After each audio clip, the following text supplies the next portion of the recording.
Hi, this is Geralyn from the Down Syndrome Action Plan.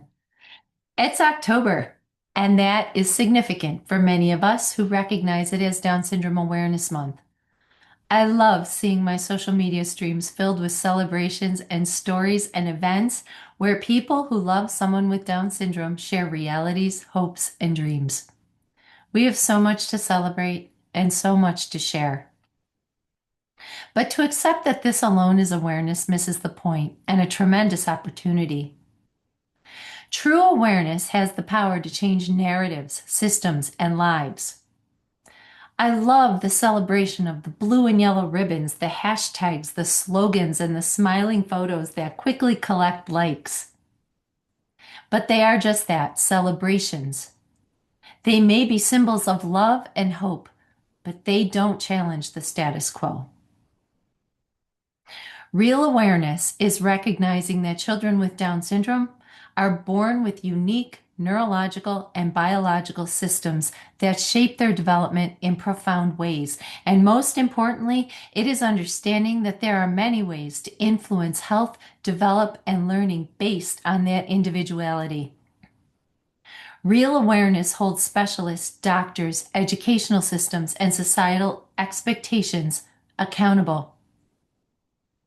Awareness is understanding that the trisomy affects the structure, function, and chemistry of our children's brains. It understands that things like primitive reflexes, unintegrated sensory systems, and poor cerebellar control, to name a few, can block progress in movement, learning, and speech.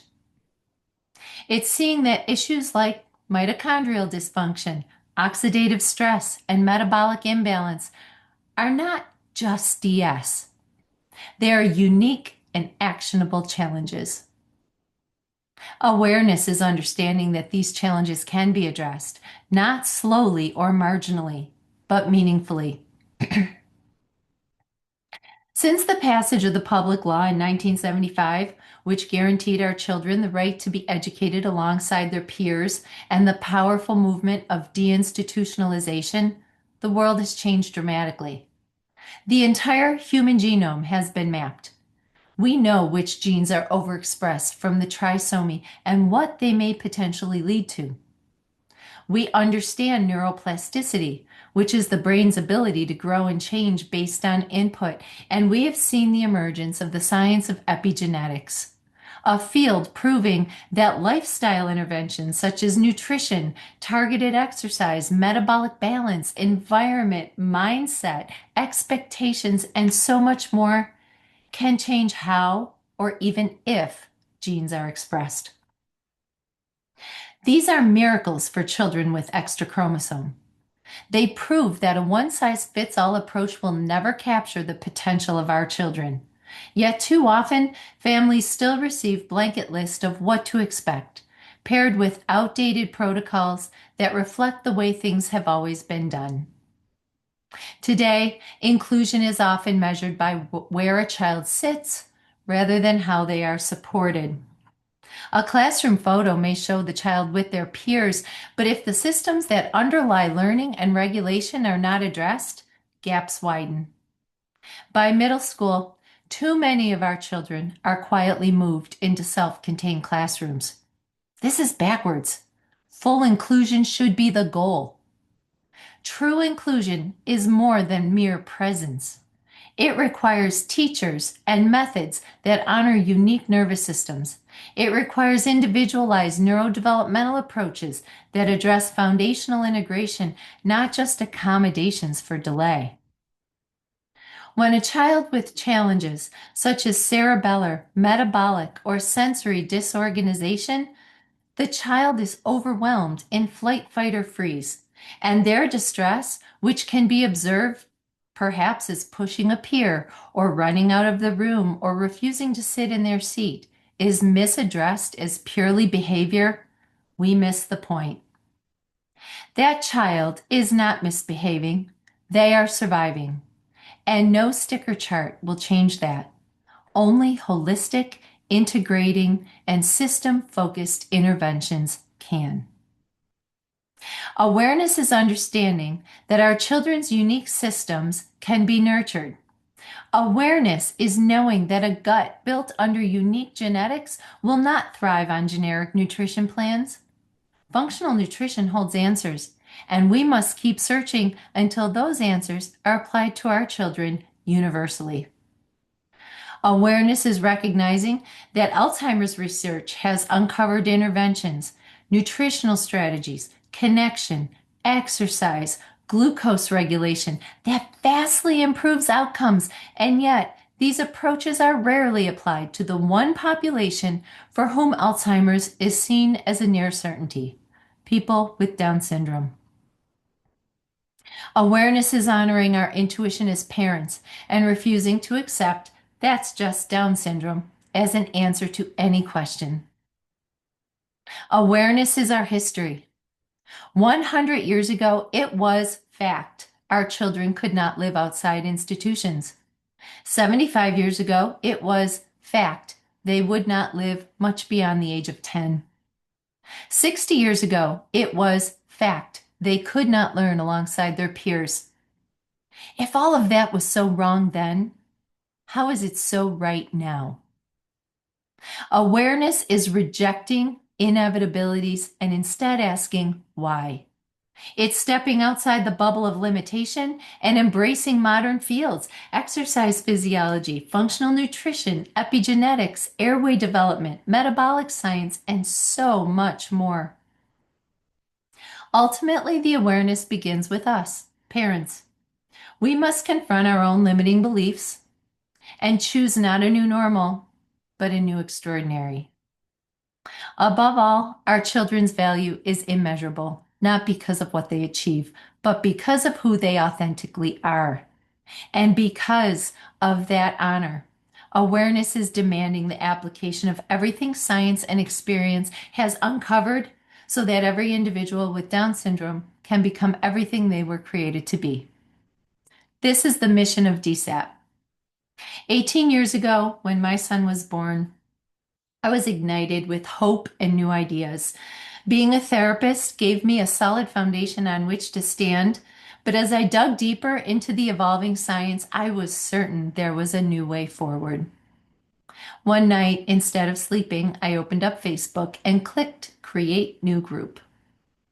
I called it the Down Syndrome Action Plan, now known widely as DSAP. I did it to attract other people raising children who were like-minded. It was actually a pretty selfish endeavor. The group grew with people around the globe that were questioning, learning, and creating paths for their children. We have a thriving group of parents who also happen to be doctors, researchers, educators, nutritionists, artists, business owners, authors, and so much more. DSAP in those days was my lifeline. When neurodevelopmental programs were tedious, progress had stalled, or exhaustion took over, I knew there were thousands of people across the globe who were on the same journey. We educated one another, encouraged one another, and without any hyperbole, I love them all as family. A few years ago, as Lucas's need for my time decreased, I realized I had spent 15 years fitting DSAP into my life, but now DSAP was my purpose. Last year in December, DSAP became a reality, and in less than a year, we have grown from a community into a movement. Together, we've hosted more than a dozen webinars designed to educate and provide parents with the knowledge they need on topics ranging from neurodevelopment, cerebellar integration, the science of mindset, maxillary hypoplasia, functional nutrition, and so much more. We've hosted over a dozen interviews with experts both inside and outside the world of DS. Functional and integrative medicine physicians, orthodontists specializing in craniofacial issues, a neurodevelopmentalist, and so much more. Our community embarked on nutritional challenges in innovative and individualized ways to finally master the elusive skill of riding a bicycle. We've held multiple open forums that are member-driven, book clubs, and what we're seeing is families across the globe connecting with one another. Education is empowerment. The biggest thing parents need is information. not a checklist therapy or a specialist centric model where the parent takes a backseat to specialist knowledge and serves as a support role for follow through or add on tasks. The child and the parent are the nucleus of DSAP's mission. Each family has their own unique set of needs and challenges, and no one knows them better than the parent. Giving information for parents to blend with their expertise on their child opens up a world of possibilities. And to that end, I want to tell you about just some of the initiatives DSAP is currently working on and invite you to join, suggest, or partner with in future initiatives. First, is the cerebellar pilot study. DSAP has partnered with Zinc Performance out of the UK to create a first of its kind collaboration to study the effects of cerebellar training for individuals with Down syndrome. The pilot launched October 1st, and it is the first step in bringing the research so abundant on the role of the cerebellum in a multitude of other diagnoses to the very group of people who have significant differences in their cerebellar structure, function, and chemistry. Second is the Ask chatbot. ASK stands for Actionable Strategic Knowledge. DSAP is collaborating with SourceRight to create a parent-facing AI system providing educational and strategic knowledge, kind of like DSAP in your pocket. It's now entering phase 2 with additional phases in development to educate, empower, and inspire parents. And the best of all, the owner of SourceRight happens to be a fellow mother on this road to a wonderful son. Number 3, DSAP is embarking on the Expanding Tolerance Program, and this is a partnership with a myofunctional therapist to create a holistic way to assist our children to accept oral interventions such as dentistry, orthodontia, and airway management. DSAP had created a Learn to Bike program. It's a cerebellar, vestibular-based structured biking method that's holistically put together, and it's already helped many children achieve independence in just weeks. Lucas has always been pretty well put together, but he took his first independent ride in just 4 weeks after years of attempting with other methods. Number 5, DSAP is launching a coaching program. It'll be launching this month, and it's offering personalized educational coaching for parents outside the membership community. And finally, coming later this quarter is the New Extraordinaries podcast. The podcast will be a place to empower and inspire one another as the women who are mothers, a space to share, connect, and rewrite our narratives. This is what awareness should look like. Not acceptance of delay, but an invitation to growth. Not different and less, but different and ready for more. It's a demand that systems rise to meet our children's needs. It's a demand that professionals stop treating every issue our children are faced with as, that's just DS, and what can you do? It's a chromosomal problem. We need our educators to see the label Down syndrome not as a ceiling, but as unlimited potential. We need to demand futures are built not on diagnosis, but on individualized science, strong environments, and above all, love. Awareness means nothing without action, and it's time to move into systems. As a mother, a professional, and a founder, I commit again to bringing knowledge, tools, and possibilities to families because change begins where it always has, with us. And together we can rewrite the story. Thank you for watching. Have a wonderful Down Syndrome Awareness Month. And most of all, thank you for your partnership and your inspiration.